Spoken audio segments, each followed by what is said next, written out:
Dozens of exhibitors toughing it out in a still challenging economy, looking for people who want to strike out on their own. This is the largest, longest running franchise show in the United States.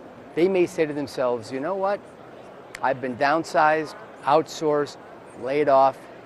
I'm tired of that. I'm sick and tired of it.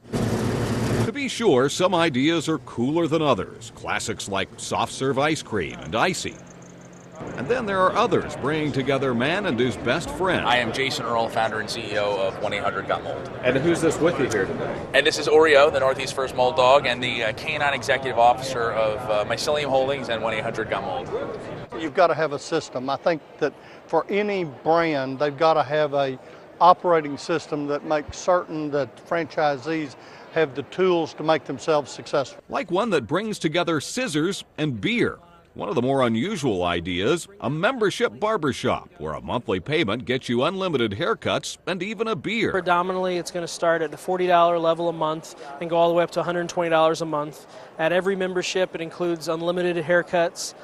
We give a complimentary beverage, soft drink, water, coffee, even beer. What about those guys across the way? What's going on over there? I mean, is there any tension between the two? We appeal to different segments of the marketplace, and it's true.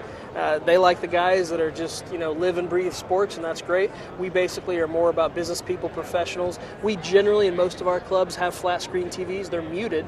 One channel is usually on sports, one channel is usually on business, and it works out just fine. People pay about $5,600 to exhibit here, and others pay up to $25 just to get in. And for that money, they'll also probably get some free food.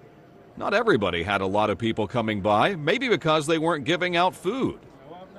It doesn't take long to figure out the way to a potential franchisee's wallet is through the stomach.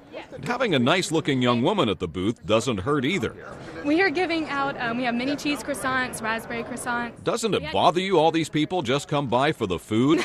Oh, well, that's that's all right. We want to share, at least because otherwise we're going to sit here and eat it ourselves. So that's the more the merrier. At the PostNet booth, they were giving out suckers, and founder Stephen Greenbaum, who's been doing this for years now, says a booth has to be just right.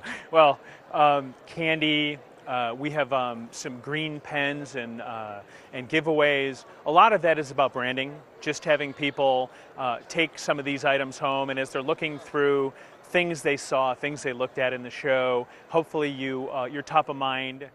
As it turns out, even the diet booth was giving out food. But even with a full stomach and more than an earful of sales pitches, don't believe everything you see at a show like this. Mark Hamrick, The Associated Press, Washington.